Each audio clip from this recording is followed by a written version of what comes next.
हमारा इसी उसूल पे चल रहा है। जो आराम तलब होते हैं, जो सुकून के पीछे भागते हैं, उनको कभी भी सुकून नहीं मिलता। कल मैं वर्जिश कर रहा था, तो वर्जिश कर करके हालत, जाहिर है आदमी थक जाता है, और गर्मियों में कराची के भी हब्स कितना हो रहा है, पसीना बहुत निकलता है। तो मेरे साथ जो मेरे 2-3 शागिर्द थे, मैंने उनसे कहा देखो हम 1 घंटे की ये टेंशन उठाते हैं, उसके बाद 23 घंटे हमारे मजे के गुजरते हैं। होता है कि नहीं होता? मगरिब के बाद मैं जा रहा था ना, तो मुझे सुस्ती हो रही थी, यार कोई और काम करो, फिर जाओ ये डंट पे लो बैठ गए, और इतनी टेंशन वाला काम है, वजन उठाओ बिला वजह, 1 घंटा आपका गया। ये शैतान बहकाता है ना इंसान को।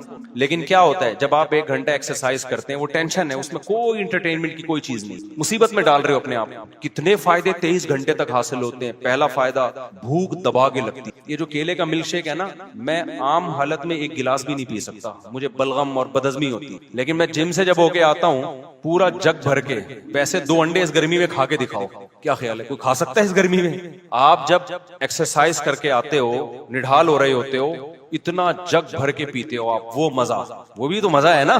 फिर उसमें आप खजूरें भी डाल लो, पिस्ते भी डाल लो, बादाम भी डाल लो, सारे, एक तो मजा बहुत आता है एक एक घूंट पीने में, और बॉडी में ऐसा जज्ब होता है गायब। 2 घंटे बाद या 1 घंटे बाद फिर भूख लगना शुरू हो जाती है। ये लज्जत, ये बगैर वर्जिश की मिलेगी आपको?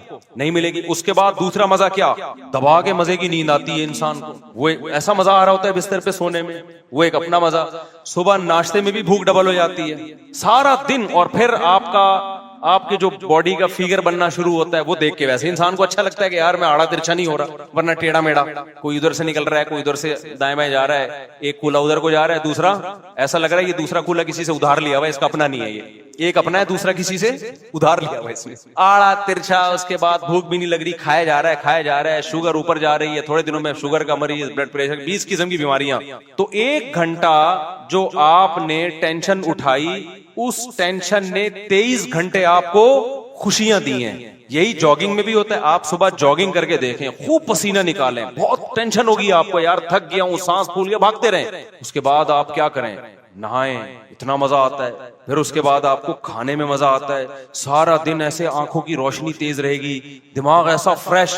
मेरे एक दोस्त थे, आड़े तिरछे हो गए ना, बहुत ज्यादा, बहुत टेढ़े मेढ़े हो गए। मैंने कहा भाई तू एक दिन अल्लाह का वास्ता भाग ले अल्लाह का वास्ता। वो जबरदस्ती उनको भगाया हमने, और हिम्मत करके ना, सांस फूला, मैंने कहा भाग, बहुत भगवाया हूं। अगले दिन कहते हैं यार आज का दिन तो मेरा अजीब ही, ऐसा लग रहा है मैं किसी और दुनिया में हूँ, जन्नत में आ गया मैं।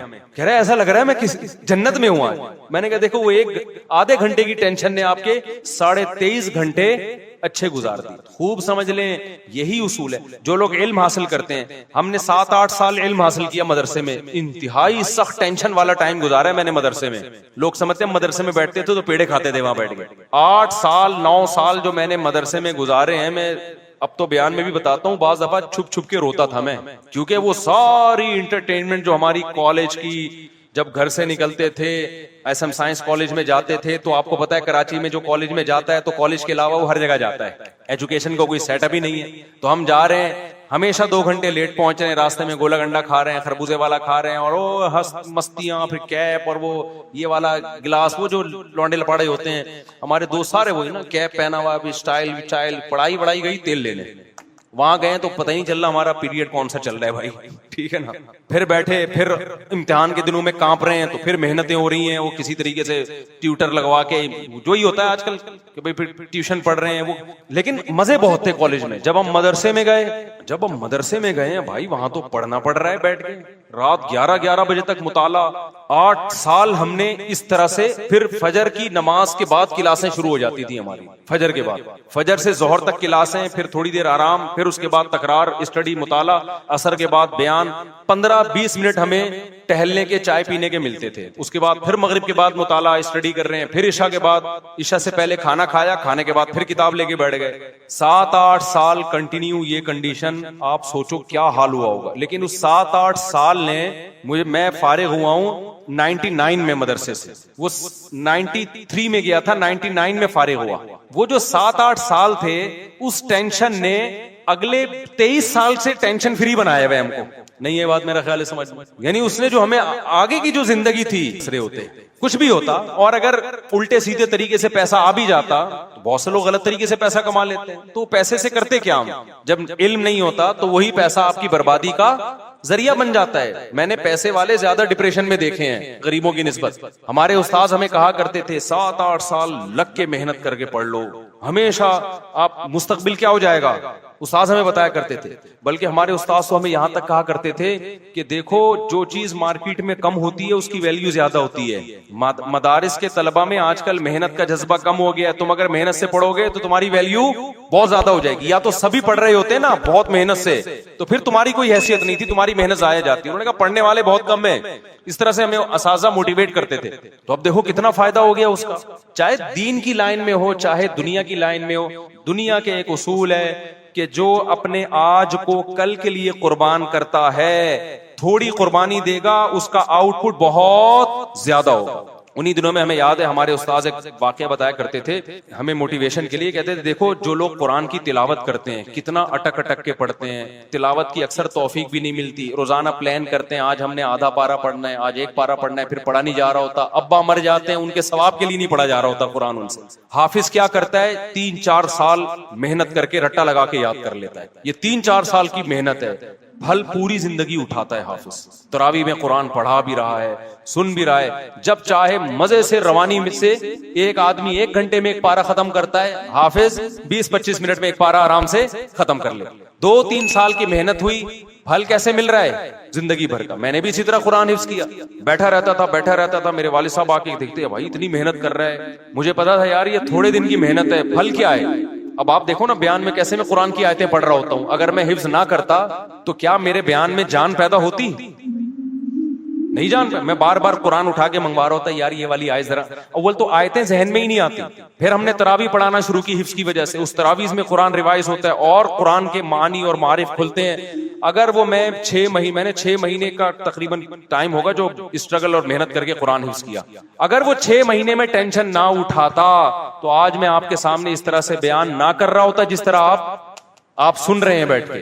वो 6 महीने टफ मेहनत की, उसका फल पूरी जिंदगी के लिए अल्हम्दुलिल्लाह मिल रहा है। तो चाहे दीन हो दुनिया हो, जो कुर्बानी देता है, जो टेंशन उठाता है, टेंशन उससे दूर भागती है। और जो सुकून की तलाश में सुकून के पीछे भागता है, सुकून आगे आगे और ये पीछे पीछे। तो जिस्मानी वर्जिश का भी यही है, आप 24 घंटे में एक टाइम निकाल के अपने आप को थकाते हो, जिस टाइप की मेहनत होगी ना उसी टाइप का आपको बदला मिलेगा। आप जिस्म को थका रहे हो, जिस्म रिलैक्स होगा।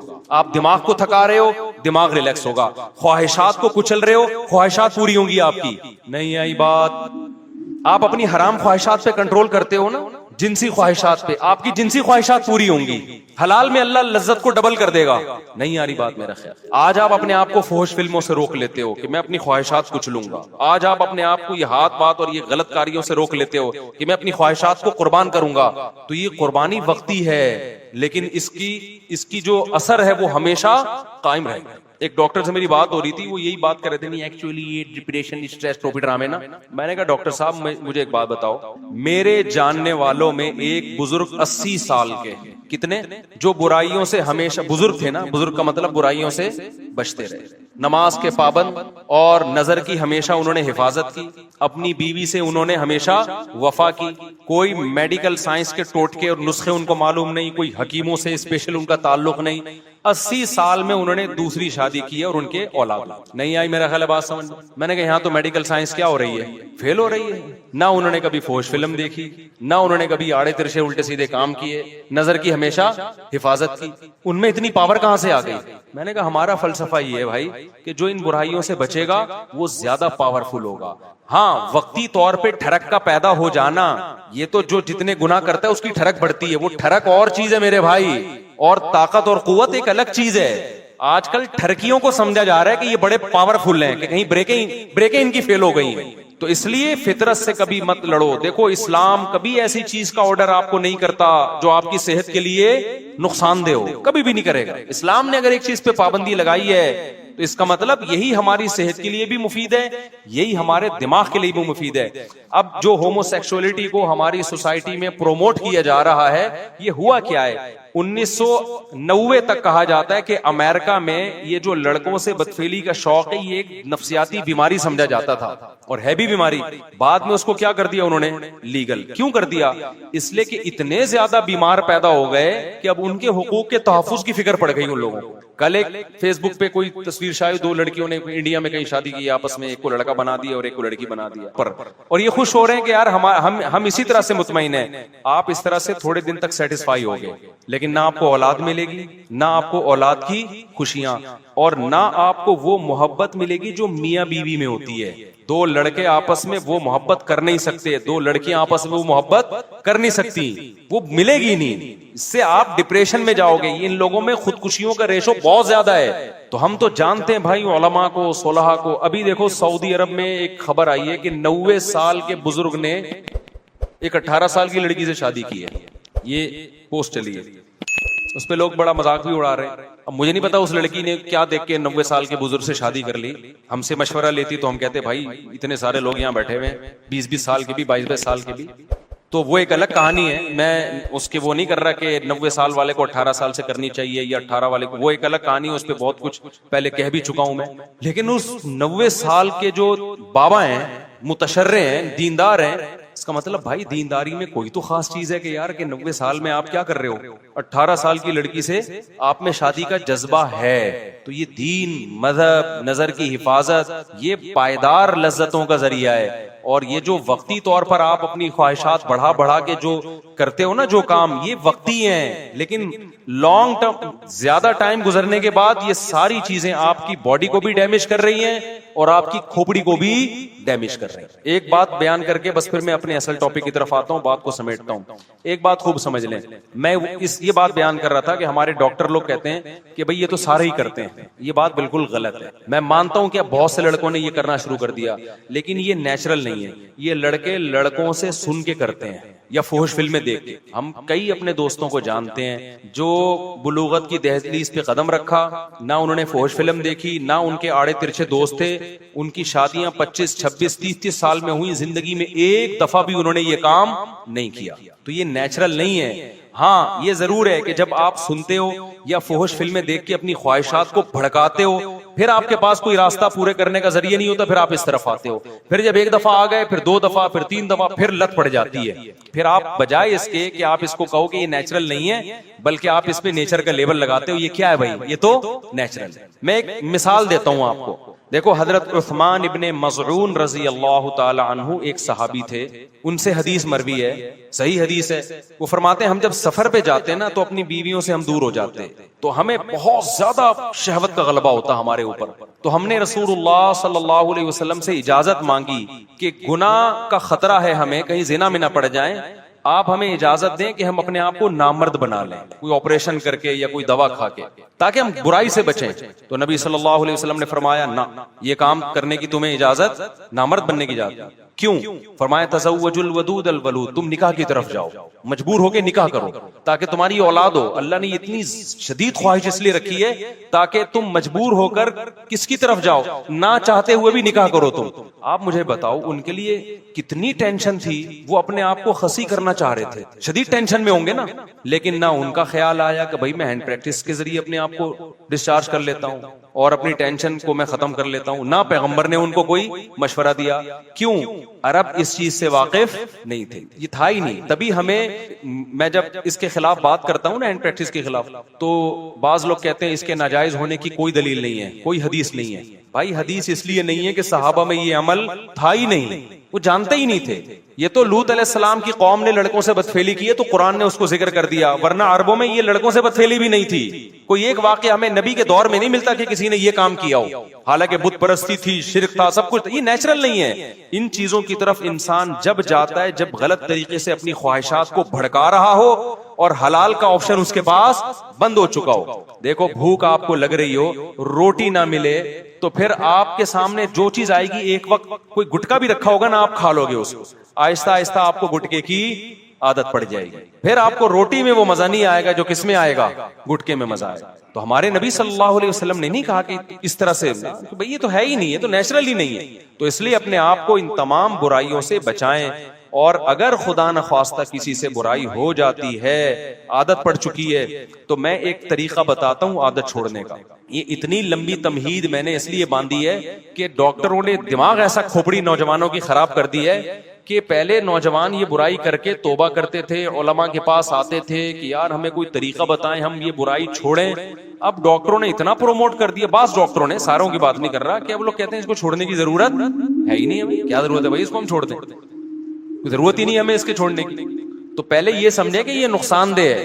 अब छोड़ने का तरीका क्या है? देखो, किसी काम को करते रहने से करने की आदत पड़ती है, छोड़ते रहने से छोड़ने की आदत पड़ेगी। सबसे पहला काम तो फौरन से पहले निकाह। इसमें बाज जाली हकीम डराते हैं कि अबे तुम तो लुट गए, तुम तो बर्बाद हो गए, तुम्हें तो इतना नाइट फॉल हो गया, तुम तो यूं दिन दिन में 6-6 दफा करते हो, बीवी के काबिल रहे नहीं हो। ओ भाई, अगर डिले कर दिया ना तो और नुकसान होगा।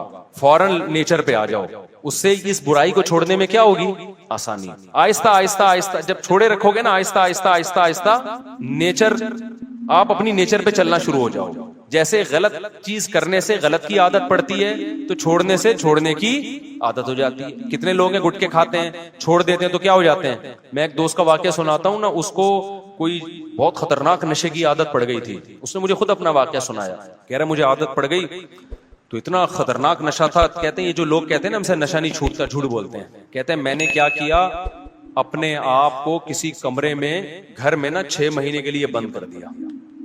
मैंने कहा ऐसी की तैसी, घर से बाहर ही नहीं निकलूंगा। हत्ता के जुम्मा भी नहीं पढ़ने जाता था। कह रहा मैं मुझे पता था जुम्मा पढ़ने गया ना, वही पुराने दोस्त जो नशा करते हैं वो मिल जाएंगे, फिर मुझे नशे का शौक हो जाएगा। 6 महीने कह रहे मैंने घर के अंदर टेंशन में गुजारे, किसी काम के लिए घर से बाहर नहीं निकला। 6 महीने के बाद वो खतरनाक नशा छूट। कह रहे मैं बहुत डिप्रेशन में आता, सिर्फ पागलों की तरह मेरी कैफियत हो जाती। मैंने कहा मर जाऊंगा, नहीं खाऊंगा। आहिस्ता आहिस्ता बॉडी को से उस नशे के असरात क्या हो गए, खत्म। अब माशाल्लाह फिटफाट है, आप उसके चेहरे की रौनक देखो, आप हैरान हो जाओगे। तो इसी तरह याद रखो, जो काम, ये जो गलत तरीके से ये जो फौज फिल्में देखते हैं लोग, या अपने आप को अपने हाथ से अपनी ख्वाहिशात पूरी करते हैं, ये भी असल में एक जिस्मानी बीमारी है, दिमागी बीमारी है। इसको भी कैसे छोड़ा जाएगा कि ये काम करना छोड़ो। एकदम नहीं छूटता, आहिस्ता आहिस्ता छोड़ो। मैं आपको एक नुस्खा बताता हूं। हमेशा एक काम किया करो कि जब भी आपसे ये गुनाह हो ना, अपने आप को सजा लाजमी दो। समझ रहे हो, किसी को हाथ से ख्वाहिश पूरी करने की आदत हो गई है, किसी को फौज फिल्में देखने की आदत हो गई, गुनाह करके अपने आप को ऐसे ना छोड़ो बेलगाम। आपने क्या करना है, जब आपसे गुनाह हुआ, आपने कोई जुर्माना रख लो अपने ऊपर, या नफली रोजा रख लो कि मैं 2 रोजे रखूंगा, 1 रोजा रखूंगा। या वो हर आदमी की आदत कितनी है और वो कितनी सजा अफोर्ड कर सकता है, उसकी हर एक की इसमें अलग कंडीशन। मैं बार बार वाकया सुनाता हूं। हमारे एक दोस्त को सिगरेट की आदत पड़ गई कनाडा में। उन्होंने क्या किया, मैंने उनसे कहा भाई जब भी सिगरेट पियो ना, आपने, उस वक्त 10,000 की बड़ी वैल्यू थी पाकिस्तानी, 7-8 साल पुराना वाकया हो गई। मैंने कहा 10,000 रुपए जो डॉलर के हिसाब से पाकिस्तानी 10,000 बनते हैं, वो आपने सदका करने हैं। लेकिन मैंने कहा ये सदका छोड़ना नहीं है आपने। 10,000 उनके लिए बहुत बड़ी रकम नहीं थी। वो चाह रहे थे कि मैं ज्यादा दूं। मैंने कहा नहीं, ज्यादा नहीं, ज्यादा में ये होगा कि आप दोगे नहीं, थोड़ी रकम हो। वो क्या करते, जब सिगरेट पीते 10,000, जब सिगरेट पीते 10,000।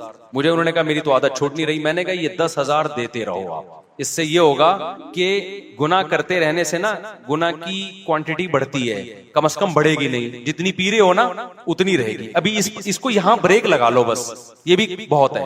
अबे जो गुनाह करते हैं दिन में 10 दफा, 4 दफा, 6 दफा, तो आपका क्या ख्याल है, यही होता ही है कि जो हाथ से ख्वाहिश पूरी करते हैं, फिर फिल्मों की तरफ भी वही जाते हैं, फिर फिल्में देख देख के लड़कियों से दोस्ती की तरफ जाएंगे, फिर दोस्तियों की वजह से आगे जिना की तरफ जाएंगे। मैंने कहा ये जो आपने अपने आप को सजा देना शुरू कर दी है, इसका पहला फायदा ये होगा कि ये गुनाह यहीं तक रहेगा, आप इससे आगे इस सिगरेट तक ही रहेगा, चर्च की तरफ नहीं जाओगे आप। अबे क्या हो गया आप लोग की समझ, चर्च आप में से कोई चर्च तो नहीं पीते ना भाई। ये तमाम गुनाहों के बारे में पहला नकद फायदा क्या हो गया, बढ़ेगा नहीं गुनाह। वरना ये जो हाथ से ख्वाहिश पूरी करते हैं ना, ये यहां तक नहीं रहते, ये इससे अगले स्टेप की तरफ जाते हैं इंसान। ये जो गोरा पहुंच गया ना, वसीम से शादी और गफ्फार से शादी हो रही है गोरों के यहाँ, ये इसलिए कि जिना कर करके थक चुके हैं। ये रोजाना नई नाइट क्लब में लड़की, अब ये थक चुके हैं, भी कह रहे हैं कुछ और चाहिए। तो अब कुछ और के चक्कर में पता नहीं क्या क्या कर रहे हैं ये, तो मिंबर पे बताया नहीं जा सकता। इंसान ख्वाहिशात का गुलाम है, ख्वाहिशात पूरी करना शुरू कर दे, उसकी ब्रेकें फेल, वो कहते हैं और कुछ नया चाहिए, कुछ नया चाहिए, अजाब में आ जाता है। हल उसका ये है कि आपको लज्जत चाहिए ना, आपको खाने की लज्जत चाहिए, आप 2 टाइम नागा कर लो, खाना खाना छोड़ दो, आप तीसरे टाइम पे आपको दाल में वो लज्जत महसूस होगी। हम रोजा रखते हैं, इफ्तारी में मजा आता है कि नहीं आता, लेकिन गोरे ने जो फलसफा दिया है ना कि नहीं अब कुछ और खाओ, अब कुछ और, अब कुछ और, अब कुछ और, तो भाई उसकी तो कोई हद ही नहीं है। ख्वाहिश पूरी करना चाहते हो तो ख्वाहिशात को कुर्बान करना पड़ेगा। आप चाहते हो मुझे खाने में मजा आए तो खाना छोड़ दो एक टाइम, अबे नहीं आ रहा ना, क्या हो गया? देखो जिस दिन रात आप चाहते हो मुझे खाने में खूब मजा आए तो उस दिन दोपहर के खाने का नागा कर दो। ये नहीं हो रहा आज के शहवत परस्त इंसान से, समझते हो? अब आपने क्या करना है, अपने ऊपर जुर्माना लगाना है आप, या रोजा रखने का या पैसों की सूरत में। उसका पहला मैंने उनका कहा कि 10 नहीं आ रहा, होते होते 10 से 5 पे, 5 से 1 पे, और उसके बाद छूट गई, तो ये छूटेगा गुनाह, बशर्ते कि आप अपने आप को सजा दें, क्योंकि पहले कम होगा। पहले तो ये होगा कि मजीद आगे की तरफ नहीं जाएंगे, उसके बाद हो सकता है साल लग जाए, 1.5 साल लग जाए, फिर और कम होगा, होते होते होते आहिस्ता आहिस्ता ये खत्म हो जाएगा। समझ में आ रही है कि नहीं आ रही? तो अपने आप को अगर नफ्स और शैतान के हवाले कर दिया ना आपने, क्या भाई बस हमसे नहीं छूटता, क्योंकि जो लड़के ये बुराई करते हैं फौज फिल्मों की, और ये वो कहते हैं यार ये हमसे नहीं होता।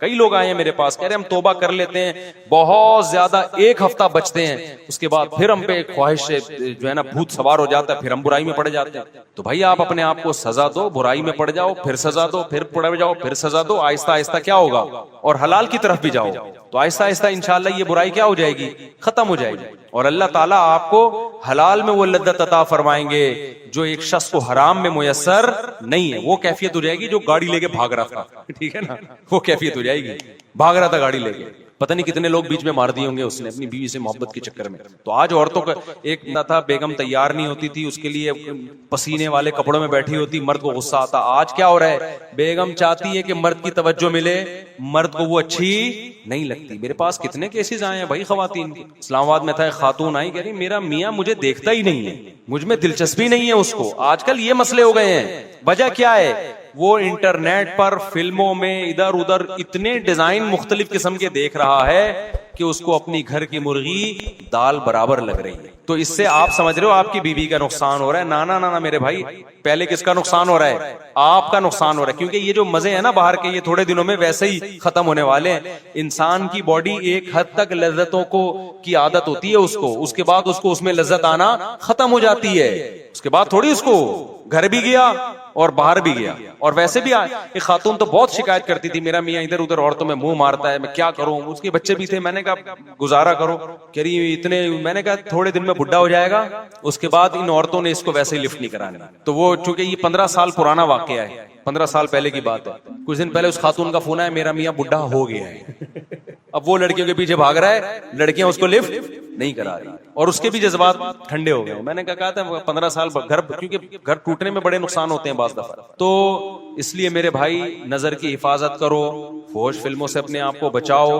80 साल में इंशाल्लाह आप क्या करोगे, एक और शादी कर रहे होगे, और फिर मीडिया पे आपका मजाक उड़ाया जा रहा होगा, 90 साल 80 साल का होके 18 साल की लड़की से शादी कर रहा है। वो मजाक बनता है नहीं बनता, मैं इस पे तबसरा नहीं करूंगा, लेकिन बहुत से लोग आपसे आके पूछ रहे होंगे यार हांडी में डालते क्या हो, खाते क्या हो। वो मैंने वाकया सुनाया था ना एक ताइफ के काजी का, हमारे उस्ताद ताइफ में थे, सऊदी अरब में ताइफ नहीं है, वहां के एक बूढ़े जज थे, तो जजों का बड़ा तजर्बा होता है, नए नए केस आते हैं। तो हमारे उस्ताद ने उनसे पूछा कि हजरत आपके पास इतने अरसे से आप कोर्ट में फैसले कर रहे हो, कोई बड़ा यूनिक किस्म का केस आया हो आपके पास? तो जज साहब ने कहा कि मेरे पास एक बड़ा यूनिक केस आया, 4 औरतें आई मेरे पास, 4 जवान औरतें, उन्होंने अपने शौहर के खिलाफ केस किया कि वो उसने हमें टेंशन दी हुई है मुसलसल, समझ रहे हैं, टेंशन से मतलब ये कि सुकून ही नहीं है उसको। अब मैं जाहिर है ज्यादा इतनी डिटेल में जाऊंगा ना, तो टेंशन दी हुई है, तो उसको कहो कि भाई थोड़ा सा नागा करे वो हमारे पास आने में।